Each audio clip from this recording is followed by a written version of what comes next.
tema de hoje é sobre o purgatório e como que eu fui parar nesse estudo. Esse estudo ele acabou sendo necessário porque como eu estava tratando da temática do cemitério de Pretos Novos de Santa Rita, eu quis falar um pouco sobre o que acontece depois da morte.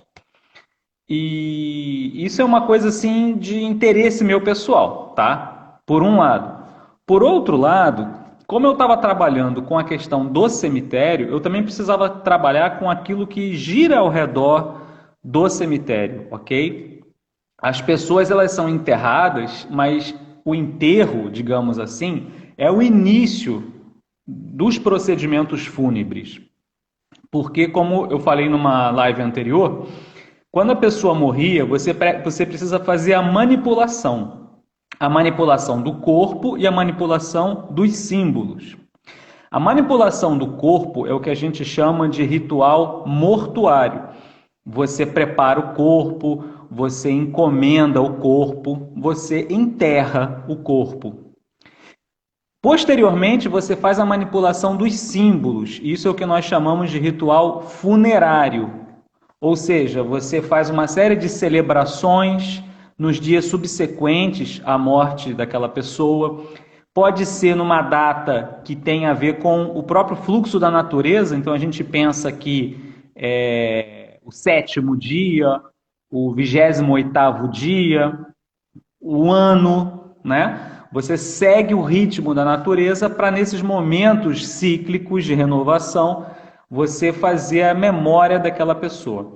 E algumas dessas pessoas, elas acabam adquirindo um status especial porque se considera que elas alcançaram um grau de perfeição em sua vida que faz com que ela seja um morto ilustre, ok? Então é aquilo que a gente vai chamar de ritual de ancestralização ou um ritual de canonização. Você coloca aquele morto num patamar diferenciado, ok? Então a gente vai ter rituais mortuários e rituais funerários. O purgatório, ele entra nesse campo do ritual funerário, ou seja, você precisa fazer a manipulação dos símbolos de um ponto de vista cristão, porque essa manipulação dos símbolos vai alcançar para essa pessoa, vai facilitar para essa pessoa que morreu o descanso póstumo, furtar-se, digamos assim, ao purgatório, ok?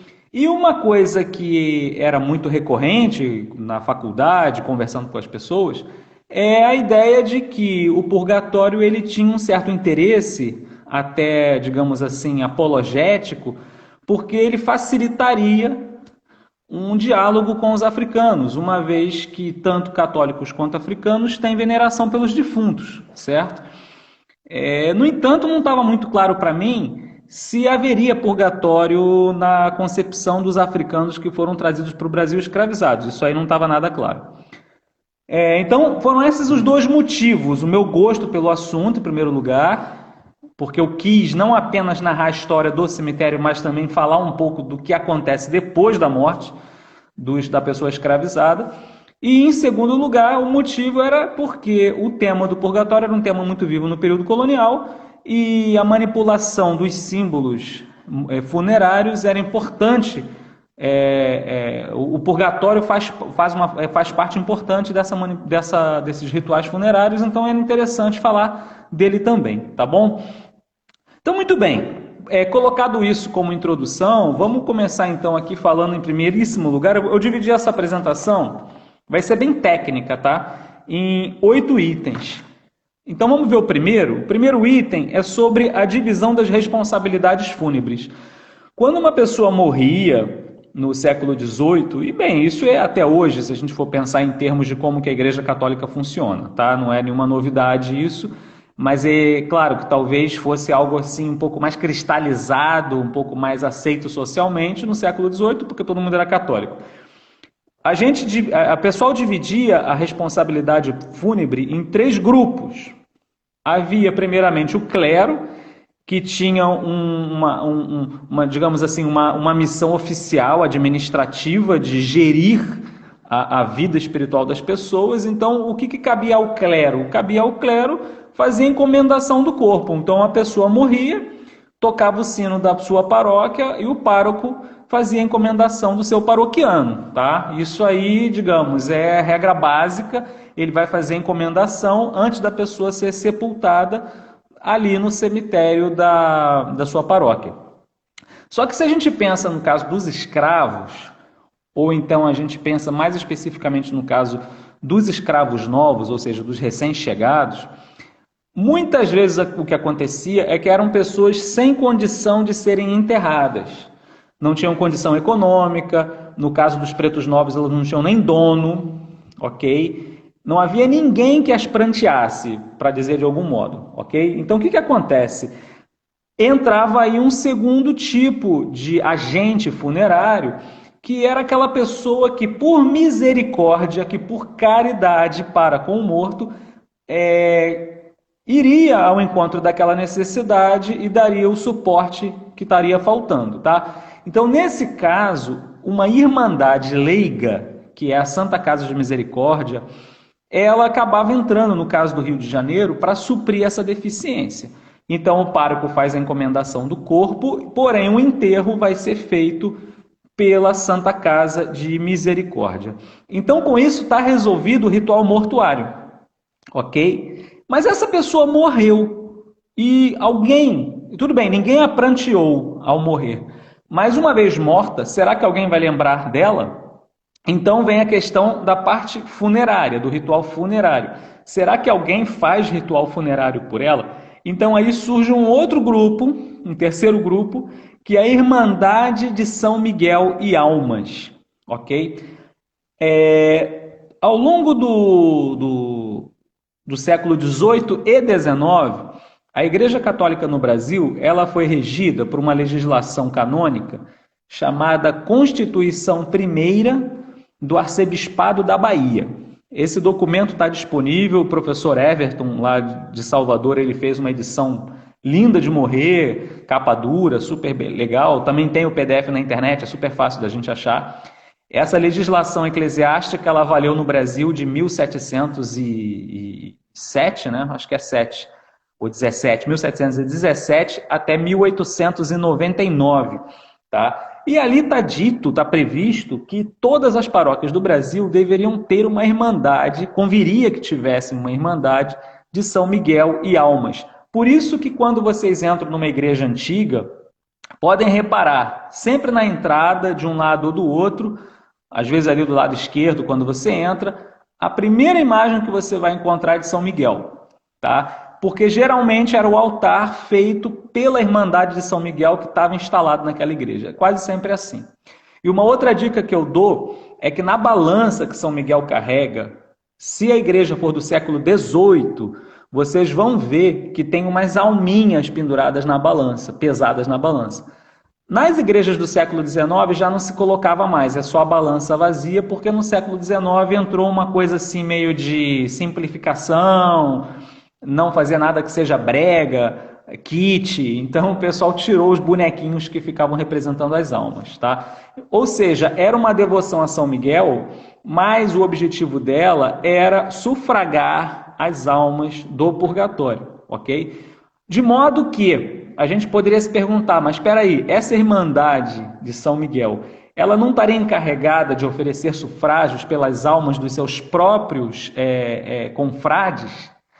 Ou seja, você tem o irmão da Irmandade, não são eles que merecem? Sim, sem dúvida alguma, a prioridade da Irmandade de São Miguel e Almas era oferecer sufrágios pelos irmãos da Irmandade de São Miguel. No entanto, isso virou até uma expressão que eu cheguei a ouvir algumas pessoas falar, hoje cada vez menos gente fala isso, mas havia até uma expressão popular, a bacia das almas. O que seria a bacia das almas? A bacia das almas era uma esmola, um óbolo, uma oferta que se fazia para sufragar por aquelas pessoas que não tinham quem rezasse por elas, tá? Então, mesmo a Irmandade de São Miguel e Almas, tendo como prioridade atender o sufrágio pela alma dos seus irmãos, ela também dedicava uma parcela, mínima que fosse, mas dedicava uma parcela para sufragar também por aqueles que não tinham ninguém que rezasse por eles. Porque, de fato, é uma coisa bem curiosa. Vamos pensar assim, se Deus vai dar o descanso eterno àquelas pessoas que tiveram quem rezasse por elas, como ficará aquelas pessoas que são órfãs, que não tem ninguém, que ninguém cuida delas? Parece um pouco injusto. Então, numa tentativa de compensar um pouco essa ideia, essa irmandade acabava também oferecendo às almas em geral algum tipo de sufrágio. Então, a gente tem o clero cuidando da encomendação do corpo, a gente tem a Santa Casa cuidando do enterro e a gente tem a Irmandade de São Miguel fazendo algum tipo de sufrágio por aquela alma, tá? É interessante que a exigência de que existisse essa irmandade, ela tem, por um lado, uma preocupação realmente pastoral, de atender as pessoas, de dar algum consolo, inclusive para os vivos, porque você sabendo que tem uma galera que está rezando pelos seus parentes falecidos, isso aí te dá um pouco de consolo. Mas, por outro lado, também havia aí uma estratégia, tá? É uma estratégia catequética, é uma estratégia, inclusive, apologética, porque, vejam, o protestantismo nega, em princípio, a existência do purgatório. Por isso é que no século XVIII, no século XIX, se fazia muito fincapé na doutrina do purgatório, se incentivava muito que se oferecesse sufrágio, justamente para fortalecer do lado dos católicos a crença nessa purificação póstuma, uma vez que os protestantes a negavam sistematicamente, ok? Então havia também aí uma motivação. Muito do catolicismo do século XVI, XVII, XVIII e XIX é reacionário. Reacionário no sentido de reagir ao protestantismo. O protestantismo ele fez uma lista de negações, ele fez uma redução do catolicismo em uma série de tópicos, então havia uma espécie de empenho para fincar pé, para ressaltar, para frisar aqueles pontos justamente que o protestantismo negava. Perdão, um exemplo prático é o caso da própria arquitetura das igrejas, que a gente falou semana passada, né? Teve uma live sobre arquitetura de igrejas, quer dizer, naquela época da Contra-Reforma, que é um nome que eu acho bastante infeliz, mas fazer o quê? É o nome que o pessoal usa, né? Contra-Reforma. Muito das táticas católicas eram fortalecer a fé dos fiéis contra as teorias protestantes. Então, se o protestante nega a presença de Cristo na Eucaristia, a arquitetura da igreja vai ter que realçar a Eucaristia, colocando o sacrário no meio, toda a igreja voltada para ele, tudo. Então, tudo tem a ver com um discurso que está se fazendo como uma resposta àquelas contestações que estavam acontecendo naquele momento, tá? Então, é evidente que essa insistência no purgatório que a gente viu no período colonial brasileiro, isso tem a ver com o espírito da época, com as necessidades da época, não apenas pastorais, mas também doutrinais, uma vez que estava havendo uma certa contestação. E que contestação foi essa, né? Como é que começou essa contestação? O fato é que Lutero, num primeiro momento, ele não era contra o purgatório, ok?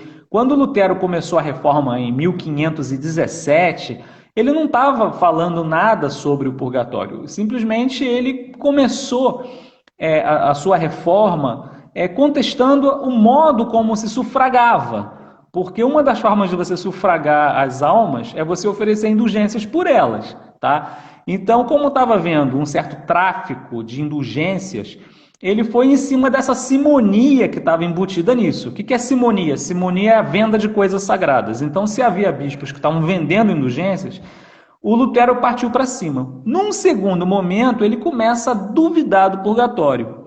E aí, isso acontece em 1519. Ele diz o seguinte, ele diz, olha, não tem como achar na Escritura prova de que exista purgatório. Você pode procurar na Bíblia, você não vai encontrar purgatório. Então, em 1519, ele vai negar a possibilidade de provar a existência do purgatório a partir da Bíblia. Só em 1531, ou seja, mais de 10 anos depois, é que ele vai chegar à conclusão de que o purgatório não existe. Só que vejam, ele não vai chegar a essa conclusão porque ele encontrou uma prova escriturística pela qual fica insofismavelmente provado que o purgatório não existe. Não, não é isso. É que dentro da teoria dele, de que as pessoas elas se justificam e se salvam exclusivamente pela fé e não pelas obras, ele que chegou à conclusão de que o purgatório não faria sentido. Porque se basta ter fé para se salvar, e se quem não tem fé vai se condenar, não tem uma opção intermediária entre o céu e o inferno, entende? Ou seja, a justificativa que ele dá para a não existência do purgatório é uma justificativa soteriológica, do ponto de vista da salvação. Para ele, a salvação é algo binário, é 0 ou 1. Ou tu vai para o inferno ou tu vai para o céu. Então, não tem outra opção, ok? É por aí que ele vai dar, digamos assim, a machadada final para derrubar a árvore do purgatório no contexto do protestantismo. De fato, praticamente todos os protestantes, é uma das poucas unanimidades que os protestantes têm entre si, é a negação da existência do purgatório, tá? É uma das raras unanimidades. A questão aqui, do ponto de vista católico, foi curiosa porque, na verdade, a temática do purgatório ela já tinha sido trabalhada pela Igreja, junto com os ortodoxos, no século XIII. Não era uma questão para o católico o assunto do purgatório. Então, quando Lutero falou essas coisas, nada mais fez a Igreja, no Concílio de Trento, do que simplesmente remeter o que já tinha sido dito antes e fazer condenações meramente jurídicas, porque do ponto de vista doutrinal era uma questão já resolvida. Sem dúvida alguma, o purgatório era um tema teológico complicado, mas assim, isso já estava resolvido já há uns séculos. Então, assim, na verdade, mais uma coisa que o Lutero estava falando em dissonância, então simplesmente houve uma... isso não é assim porque a gente já sabe que não é, né? Isso daí é pataquada e tal. O pessoal não entrou muito no mérito, entende? Então, quando a gente quer estudar purgatório, não é tanto no Concílio de Trento, ou pensando em Lutero, que a gente vai resolver o problema. No fundo, a discussão protestante é muito tardia. O assunto é discutido muito antes. Os protestantes chegaram depois e tentaram ressuscitar o problema. Então, assim, não houve uma grande repercussão em relação a isso. Exceto pelo fato de que aconteceu isso que eu comentava antes, quer dizer, houve um esforço pastoral para que o purgatório ficasse mais presente na vida dos fiéis, e isso teve um impacto na época colonial claríssimo, mas também porque na própria teologia católica houve um esforço para que o purgatório fosse mais bem aceito. Então, por exemplo, São Roberto Bellarmino, ele vai contestar Lutero dizendo que tem provas bíblicas sim, então ele vai encontrar 18 provas escriturísticas, 9 no Antigo Testamento, 9 no Novo Testamento, que comprovam a existência do purgatório. Ele faz um livro onde ele comenta cada uma dessas passagens bíblicas, mostrando que tem embasamento bíblico sim em relação ao purgatório. É meio que assim, o pessoal na época falou, bem, falar que não existe não está com nada, é tão besta isso, né? Talvez seja mais interessante discutir em outro plano. Vamos falar no plano da prova escriturística da existência do purgatório. Muito bem, então esse é o segundo tópico, o terceiro tópico, perdão, que é o lance do Lutero. Então já falamos, em primeiro lugar, da divisão das responsabilidades fúnebres. Em segundo lugar, falamos da Irmandade de São Miguel e Almas. E, em terceiro lugar, acabamos de falar do purgatório. Agora, em quarto lugar, vamos falar do próprio dogma do purgatório. Tá? O dogma do purgatório ele surgiu no ano 1274, durante o Concílio de Lyon II. Tá? Houve um concílio na cidade de Lyon, foi o segundo concílio que ocorreu nessa cidade, e nesse ano de 1274 se tentou fazer a união com os ortodoxos. Curiosamente, a Igreja Católica ela conseguiu se unir aos ortodoxos por 2 vezes. Só que nas 2 vezes a união deu errado. Tá? No século XV, em Florença, se fez a união. No entanto, quando os bispos chegaram nas suas cidades de origem, o povo os rechaçou. E depois, em seguida, veio a invasão dos turcos lá em Bizâncio e ferrou de vez com tudo. Inclusive, o pessoal até fala que isso foi uma espécie de maldição, porque o povo gritava, né? Preferimos a cimitarra islâmica à mitra romana. E eles não aceitavam, né? O povo não aceitava. Na verdade, a divisão entre ortodoxos e católicos, ela tem muito mais de cultural, linguística, de mentalidade, do que de realmente uma divisão doutrinal. Então, o fato é que não deu certo no século XV. E também não deu certo no século XIII. No Concílio de Lyon, o imperador ele participou e ele fez uma profissão de fé. O Miguel Paleólogo, ele fez uma profissão de fé na qual ele falava do purgatório e tal. Então, houve essa proclamação desse dogma durante esse concílio. No entanto, o imperador ele morre logo depois do concílio e o concílio acabou não sendo executado, o concílio de Lyon, lá no Oriente. Então, a divisão entre católicos e ortodoxos permaneceu, tá? Mas, como eu falei, é uma coisa mais jurídica, mais cultural do que doutrinal, o que separa os dois ramos da igreja, a igreja ocidental da igreja oriental. Muito bem, o fato é que nesse concílio, a questão toda que estava se colocando é o que acontece entre a morte e a ressurreição? Porque os cristãos acreditam na ressurreição. Só que todo mundo sabe que a gente morre. Essa é a única certeza que temos, que vamos morrer, certo? Beleza, o que acontece entre eu morrer e eu ressuscitar? Ninguém sabe, é uma incógnita. O que acontece entre uma coisa e outra? Então, os orientais, eles costumam falar que há graus de felicidade ou graus de sofrimento no além. E que você rezando pelos mortos, você pode diminuir os seus sofrimentos no além. Essa é a visão oriental. A visão ocidental é que esse sofrimento no além ele é temporário e você pode reduzir o tempo desse sofrimento rezando por essas almas para que elas possam usufruir da glória celeste. Mas, vejam bem, isso é temporário, isso é entre a morte e a ressurreição. Isso não é o importante. O importante é depois. O que mais importa para o cristianismo é viver no corpo, porque o cristianismo é a religião do corpo. Entende? Não é uma coisa assim espiritualizada no sentido de que é contra o corpo ou fora do corpo, como se o ser humano fosse só alma. Entende? O cristianismo ele não é órfico, o cristianismo não é origenista, o cristianismo não é nada disso. Ele é bem carnal mesmo, né? O próprio Deus se faz carne, quer dizer, não dá para imaginar o ser humano sem o corpo. Um homem sem o corpo é um homem morto, ok? Então a ideia é essa. O que acontece entre a morte e a ressurreição? Porque o que importa mesmo é a ressurreição, mas enquanto isso, é interessante saber o que acontece. Então havia essa certa divergência, tá? É por isso que na hora que se tentou fazer a união entre orientais e ocidentais, se tentou criar uma fórmula que fosse a mais genérica possível para dizer isso. Olha, gente, quando a pessoa morre, algum tipo de purificação acontece. E no final do mundo, essa pessoa vai ressuscitar. Então, esse tipo de purificação que acontece, os latinos chamam de purgatório. É isso. Na Bíblia fala de uma purificação, mas não dá um nome para essa purificação. Os latinos chamam de purgatório. É isso. Então, no Concílio de Lyon, se tentou fazer um acordo para que houvesse uma linguagem comum, tá bom? Agora, vejam só, essa ideia de que existe uma purificação depois da morte é uma coisa que aparece em muitas religiões, tá? Acabei fazendo um certo inventário disso daí, eu descobri algumas coisas bem legais. Então, por exemplo, no zoroastrismo, se fala de um período de purificação chamado Ramestagan. No Islã, de corte persa, também se fala da possibilidade de que a pessoa não possa ir para o paraíso e também não vá para o inferno. É uma espécie de limbo que eles chamam de barzakh. E no budismo tibetano existe uma espécie assim, de umbral entre as reencarnações que eles acreditam, que se chama bardo. Inclusive tem um livro bastante interessante, que está fazendo bastante sucesso, que é Lincoln in the Bardo.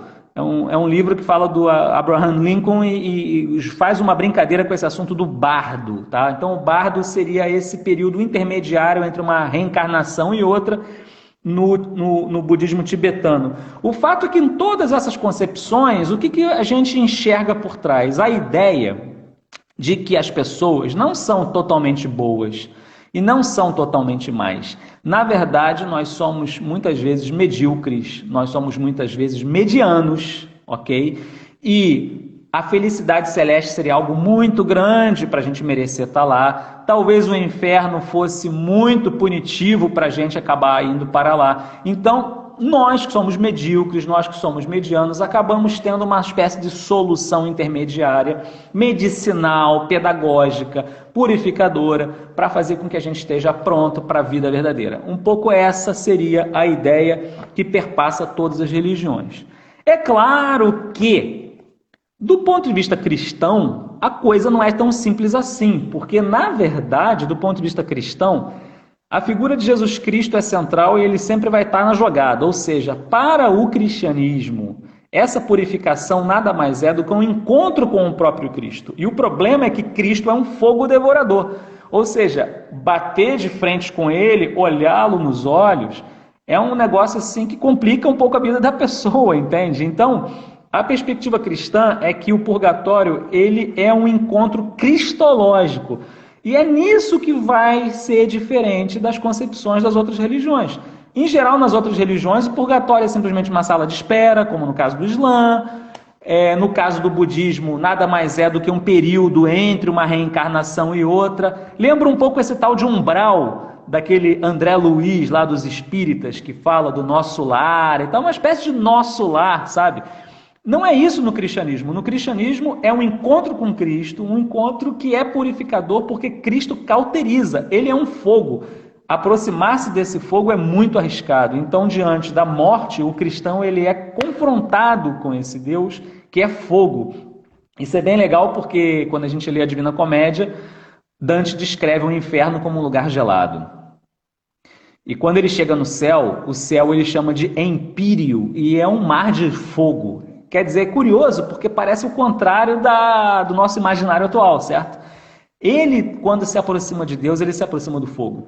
Inclusive, existem ágrafas, frases atribuídas a Cristo que não estão na Bíblia, da antiguidade, que uma delas fala justamente isso, né? Quem está longe de mim está longe da vida, quem está perto de mim está perto do fogo.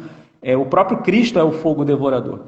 E São Paulo tem uma passagem na primeira carta aos Coríntios, onde ele fala isso, que todos serão provados pelo fogo, todos serão, ao encontrar-se com Cristo, serão provados pelo fogo e a obra de cada um vai se tornar manifesta. Então, aqueles que construíram com palha, com madeira, vão sofrer o dano, porém se salvarão. Aqueles que construíram com ouro, com prata, esses metais preciosos vão ter a ganga decantada e se salvarão e por cima terão a glória acidental daquilo que construíram. Então, é com base nessa passagem, especialmente da primeira carta aos Coríntios, que os católicos defendem realmente a existência de uma purificação póstuma, tá? Mas muito bem, o fato é que 1274, que foi o ano do dogma, não fez nem 100 anos, mais ou menos, de uma data muito especial, que é o ano 1170. Qual que é o problema do ano 1170? O problema é o seguinte, pessoal. Existe um historiador francês, Jacques Le Goff, medievalista, super famoso. Quando você fala de purgatório, sempre citam o Jacques Le Goff. Você está na faculdade, está tendo aula, Jacques Le Goff, purgatório. É meio que automático. Eu lembro de uma aula que eu tive no Museu Nacional e alguém falou do purgatório e automaticamente o professor já falou do Jacques Le Goff. E falou aquela frase que é sempre repetida em relação ao Jacques Le Goff. O Jacques Le Goff já provou que a igreja inventou o purgatório na Idade Média. E às vezes o pessoal completa a frase dizendo assim, para ganhar dinheiro, né? E na hora eu levantei a mão e falei, gente, olha só, não é exatamente isso que o Jacques Le Goff falou. Aí na hora o professor fala assim, não vamos falar disso agora para não atrapalhar a aula. Aí eu me pergunto, para que ele citou o assunto? Se não tinha nada a ver com o assunto da aula. Ele fala uma parada errada e quando você tenta corrigir ele não deixa você falar. É sempre assim, entende? Porque a galera não aprofunda nessas coisas, fica no lugar comum. Realmente não foi isso que o Jacques Le Goff falou. O Jacques Le Goff, ele escreveu um livro chamado O Nascimento do Purgatório, ok? E o que acontece? Ele é um medievalista francês. Ele é uma pessoa que tem uma erudição brutal e ele está preocupado de falar como é que era a mentalidade da época medieval e tal. Só que lembrem-se, ele é marxista, entende? E o marxista tem um jeito concreto de pensar. Ele tem alguns pressupostos. As coisas não são somente baseadas em fontes, porque você pega a fonte e você as interpreta. Então ele quer entender como que o purgatório apareceu. Basicamente é isso que ele vai fazer, ok? Então, o que acontece? O Jacques Le Goff, ele vai fazer uma afirmação E essa afirmação é que vai ficar para a posteridade. E sempre que alguém quer falar do purgatório, tem que citar o Jacques Clergoff, é meio que obrigatório. No outro dia alguém estava reclamando aqui do Michel Foucault. Bem, Michel Foucault é marca obrigatória para falar de barroco, para falar sei lá, esses temas assim mais modernos. Agora, se você quer falar de Idade Média, não é o Michel Foucault, é o Jacques Clergoff. Você tem que citar o Jacques Clergoff. O fato é que ele vai dizer o seguinte: havia os 3 estados medievais, tá? Você tem os 3 estados do feudalismo, né? Você tem o primeiro estado dos reis, dos sacerdotes, você vai ter o segundo estado dos guerreiros, você vai ter o terceiro estado dos camponeses, tá? Que essa estratificação tripartite, ela vai acabar tendo um reflexo na concepção de vida póstuma. Ou seja, no além, essa estratificação social medieval feudal teria que também ter um reflexo, um espelho lá. Então ele falava, olha, o céu é para os reis, para os sacerdotes. Afinal de contas, quem são os santos? Os santos não são reis e sacerdotes? Por exemplo, hoje é Santo Henrique, né? O santo de hoje, que é o imperador, Santo Henrique. Então, é sempre assim, se o cara é santo, ou o cara é um rei, ou o cara é um padre. Acabou, né? Então é isso, o primeiro estado seria o céu. Você tem o terceiro estado, que é o estado dos camponeses, dos plebeus. Esses caras é para o inferno, entende? E a galera do meio? A galera do meio seria os guerreiros, a aristocracia. Então, para esses, o purgatório, que seria um lugar onde ele ia se purificar para depois ir para o céu também. Tá? Ou seja, ele atribui a aparição do purgatório na doutrina a um reflexo da vida política feudal. Tá? Por que isso tem a ver com o marxismo? Tem a ver pelo seguinte, porque o marxista, ele vê qualquer realidade espiritual, qualquer realidade mental, qualquer realidade que não seja material, ele a vê como uma superestrutura da matéria. Ou seja, a economia vai vir em primeiro lugar e todo o resto vai vir a reboque. Então, a estrutura econômica, a estrutura política, é ela que vai gerar o conceito, ela que vai gerar a ideia que depois vai ser assumida por aquela comunidade, ok? Então, se nós vivemos num país cujo Estado é tripartite e falamos de vida póstuma, necessariamente essa vida póstuma também terá de ser tripartite, porque a religião sempre será um subproduto da economia, da política, nunca poderá viver em paralelo ou puxar a política. Não, ela sempre estará a reboque disso tudo. Tá? Então, a partir dessa perspectiva, ele vai fazer esse tipo de conclusão, ok? Agora, vejam só, por que ele fala do ano 1070? Ele fala que o ano 1070 é o ano em que o purgatório aparece, que até então o que havia era orações pelos defuntos, mas ninguém falava de purgatório. A palavra purgatório só teria aparecido no ano 1170 e ela entrou no imaginário coletivo dos católicos medievais, ok? Então, 100 anos depois, vai virar um dogma no Concílio de Lyon. E, a partir daí, a igreja vai ficar fazendo fincapé nas almas do purgatório. Por quê? Porque vai ganhar dinheiro com missa de defunto. Essa é a ideia que a galera meio que reproduz. Olha, o Jacques Clergoff ele não é tão tosco assim, mas realmente ele acaba dando margem para esse tipo de raciocínio. O fato é que o Legoff, embora ele seja um homem erudito, aquela coisa toda, evidentemente ele é um ser humano e ele não tem condição de ler tudo que existe. Nós ainda não temos essa capacidade. No entanto, o que acontece? Nós hoje temos computadores, certo? E a gente tem bancos de dados com textos, etc. e tal.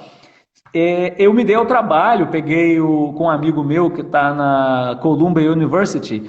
Eu peguei lá com ele textos patrísticos que falem do purgatório. E a gente encontrou vários textos patrísticos que falam do purgatório antes do ano 1070. Quer dizer, não é verdade que a palavra purgatório só apareceu no ano 1070, ok? Então, para começo de conversa, já ferra aí.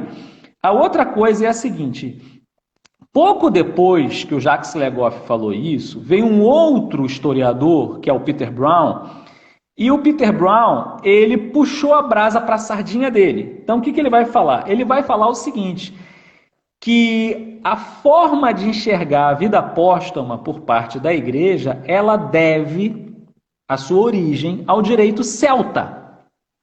Reparem bem, o cara é um irlandês. Então, o que ele vai falar? Ele vai falar dos celtas. Então, ele vai dizer o seguinte, olha só, o direito celta, ele tinha aquela ideia de você tarifar a punição de acordo com o tipo de delito, ok? Então, essa forma de você enxergar, tipo assim, olha, garoto, se você cometeu adultério, porra, punição para você é 30 anos, entendeu? E se você matou, a punição para você é 50 anos. E se você só deu uma roubadinha ali numa galinha ali, tranquilo, isso aí é só um aninho só. Então, é uma tarifa. Cada tipo de delito tem uma punição correspondente. De fato, a gente sabe disso. A prática da confissão sacramental, ela foi realmente afetada pelos celtas, porque até o início da evangelização da Irlanda, a prática do sacramento da penitência era super rigorosa na Igreja Católica. Quando os missionários foram para a Irlanda, eles trouxeram da Irlanda uma nova forma de fazer, onde eles aplicavam penitências pequenas para pecados pequenos, e penitências um pouco mais graves para pecados mais graves, porém sendo muito mais brandos do que até então se costumava fazer. Então, com base nisso, Peter Brown ele vai falar o seguinte, que até o século 7, 8, quando você falava de morte, de vida póstuma, o que você falava? Você falava de esquecimento, de amnésia. No entanto, a partir do contato com o mundo celta, os latinos passaram a falar de punições no além. Você vai satisfazer no além por aquelas besteiras que você fez nessa vida. Ou seja, a partir do século VII, você para de falar de amnésia e passa a falar de punição. E isso seria causado pelo contato com os celtas, ok? Então, o que vai acontecer? O próprio Jacques Legoff vai ficar impressionado com Peter Brown e vai começar a dizer que quem sabe o purgatório não vem de antes. Quem sabe o purgatório não vem de antes. Mas vejam, tanto Peter Brown quanto Jacques Legoff, eles continuam insistindo na mesma ideia. As coisas espirituais dependem das coisas políticas, dependem das coisas econômicas. É sempre isso. Agora, pessoal, isso aí é um vício ocidental habitual. Quer ver um exemplo bem próximo nosso?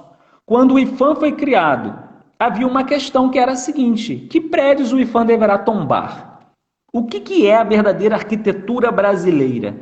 E havia 3 opções. Havia uma opção que dizia que, olha, a arte é independente da história. Existe uma opção que diz que não, a arte puxa a história. E havia uma outra opção que dizia que não, a história é que puxa a arte. Tá? É a escola tcheca do Jacques Dvořák, é a escola alemã, é a escola francesa do Léo Ballet. O fato é que quem ganhou foi a escola francesa. O Brasil sempre foi muito influenciado pela França. Então o IPHAN adotou a ideia historicista, segundo a qual as manifestações artísticas, ou seja, a manifestação do espírito, ela brota das circunstâncias históricas. Então vejam só, você tem uma república recém-proclamada, com um ditador tomando conta do país, que era o Getúlio Vargas, ele cria o Ministério da Cultura e pede para criar o IPHAN. O que os caras vão fazer? Eles vão adotar uma atitude historicista e vão dizer que só existe arte no Brasil naqueles períodos que são autenticamente brasileiros, e quem vai dizer isso é o historiador. Ou seja, o que está valendo é ou o barroco da colônia ou o modernismo da República. Então, os prédios da época do Império, eles teriam menos importância, menos valor dentro dessa perspectiva, porque a arte está sendo avaliada não por ela mesma, mas sim porque ela é um reflexo da história. Então, você primeiro classifica os períodos históricos, diz quais são os que valem, quais não valem, e, em consequência, você diz qual é a arte que vale e qual que não vale. Ok? Então, esse é o problema dessa mentalidade. E é uma mentalidade que afeta tudo. Vamos pensar que na UFRJ, você chega lá e você tem um programa de pós-graduação em História Social.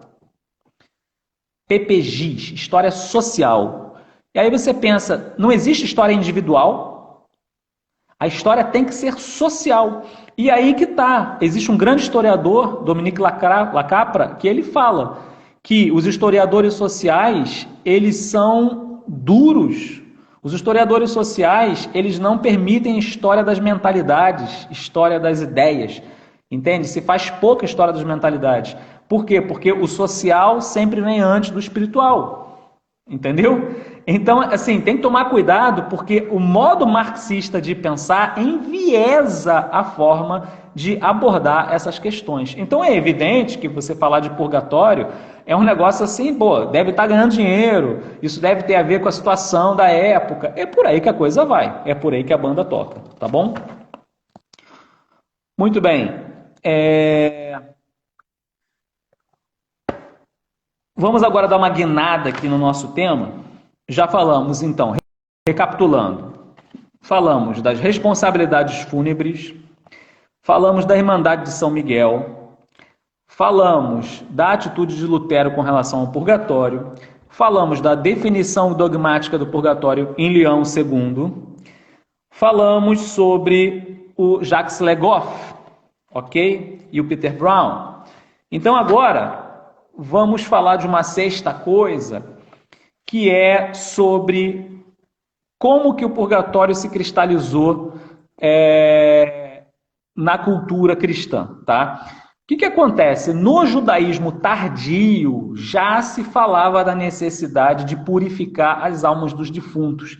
Isso aparece na Bíblia Católica, no segundo livro dos Macabeus, de forma explícita, fora as outras passagens que são implícitas. O Thales aqui está me perguntando onde que a literatura de Dante entra nessa história. Bem, a literatura de Dante entra nessa história porque, como disse o Legoff, realmente, a partir do ano 1070, o purgatório ele vira um lugar comum. Nesse ponto, eu tenho que concordar com o Legoff. Então, deixa eu juntar com o que eu estou falando agora. Então, vamos lá. Na antiguidade, no judaísmo tardio, ficou nítido, e isso a gente encontra no Talmud, no Midrash, de que a maior parte dos homens são medíocres, a maior parte dos homens são medianos, eles não são nem bons nem maus, não vão nem para o inferno nem para o céu, eles têm que ir para um lugar intermediário, tá? Essa mentalidade ficou. E a gente vê que isso entrou no cristianismo com tudo. Desde a antiguidade você encontra orações pelos defuntos, oferecer a missa pelos defuntos, rezar pelos defuntos. Ora, se os defuntos não pudessem se purificar depois da morte, para que você está rezando por eles? Não faz sentido nenhum, entende? Então, você tem uma concepção de purgatório pragmática. Ninguém está dando nome para isso. Simplesmente existe uma prática da igreja que é vamos rezar pelos mortos. E a gente reza pelos mortos. Acabou. Ou seja, nessa primeira fase, o purgatório ele é uma prática, ele não é uma doutrina. A doutrina é que todos ressuscitaremos. E quando o cara morre, você reza por ele. Aí alguém fala, tá, mas por que você reza? Bem, por que eu rezo? Aí você começa a raciocinar e você fala, bem, eu rezo porque eu acho que se eu rezar por ele vai facilitar a vida dele. Ele vai ter o descanso que ele merece, coitado, tal, ele fez umas besteirinhas aqui. Mas era um cara gente boa, apesar de tudo era gente boa, então vou dar uma rezadinha por ele. Então começa a haver um desenvolvimento da ideia de purgatório, mas ainda não tem o nome, ainda não tem uma teologia, não tem nada, ok? Então a primeira fase é uma prática de rezar pelo defunto. E aí vai dar um problema. O problema é o seguinte: essa purificação, de que tipo é? De que tipo é? Então a gente vai ter duas escolas. A gente vai ter a escola rigorista do Tertuliano. O Tertuliano é um cara montanista, seguidor do Montano, e ele vai dizer o seguinte: todo mundo é bandido, todo mundo é safado, todo mundo vai para o purgatório, que todo mundo tem que ir para lá para o purgatório. É um pouco essa ideia do Tertuliano. Tertuliano é barra pesada, tá bom? Do outro lado você vai ter o Orígenes, que é o cara gente boa. Não, todo mundo vai se salvar, todo mundo, entendeu? Então assim, o purgatório nada mais é do que um hospitalzão, que tu fica lá se curando, é uma espécie de nosso lar, é um spa espiritual que você vai ficar lá e tal, entendeu? Então você vai ter os dois extremos. O Tertuliano nunca foi condenado pelo montanismo dele, tá? O Orígenes foi. Essa doutrina de que todo mundo se salva, ela se chama apocatástase. A apocatástase, ela foi condenada como heresia, entendeu?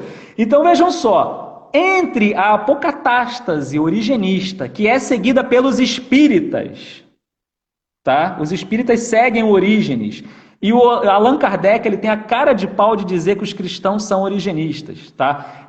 Tá lá no Evangelho segundo o Espiritismo. Tem nada a ver uma coisa com a outra. Então, o origenismo de um lado, o montanismo do outro, são as duas escolas extremas.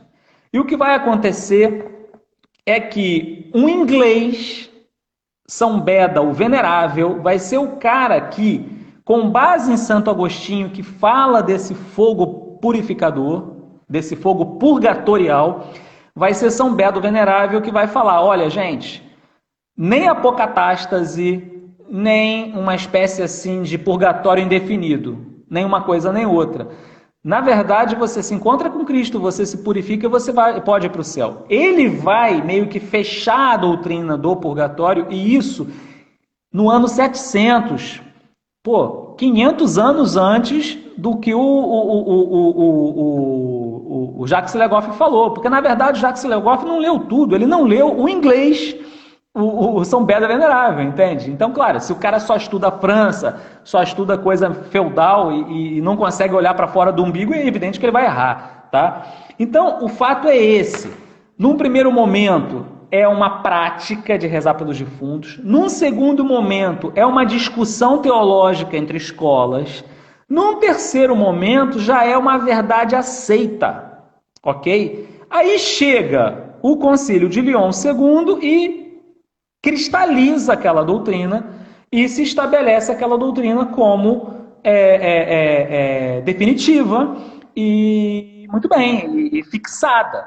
A partir desse momento, quando a ideia do purgatório já está fixa na cabeça das pessoas, o próprio termo purgatório ele se torna comum, se torna corrente, aí que entra o Dante, aí que entra uma série de autores literários, que eles vão se valer da figura do purgatório, entende? Até então não se falava do purgatório como um lugar, não se falava dessa forma. Então, o que acontece é que você vai ter o purgatório da prática de rezar pelos defuntos, você vai ter o purgatório da discussão teológica, você vai ter o purgatório da doutrina oficial da igreja, você vai ter o purgatório da literatura, o purgatório do imaginário coletivo, entendeu? Então, eu posso concordar com o Legoff se eu reduzir o purgatório ao purgatório do imaginário coletivo. Aí sim. Entendeu? Mas eu não posso concordar com ele com tudo que aconteceu antes, ok? Então, talvez, assim, ele tenha razão. Ele não falou a invenção do purgatório, ele falou o nascimento do purgatório. O purgatório já estava concebido, mas ele só nasce na Baixa Idade Média. É essa hora que ele faz parte como personagem dos livros de literatura, tá? Até então, ele não ocupava o espaço no imaginário. É aí que está a diferença. Muito bem, pessoal. Para finalizar, não temos muito tempo para terminar isso aqui. Vamos tentar.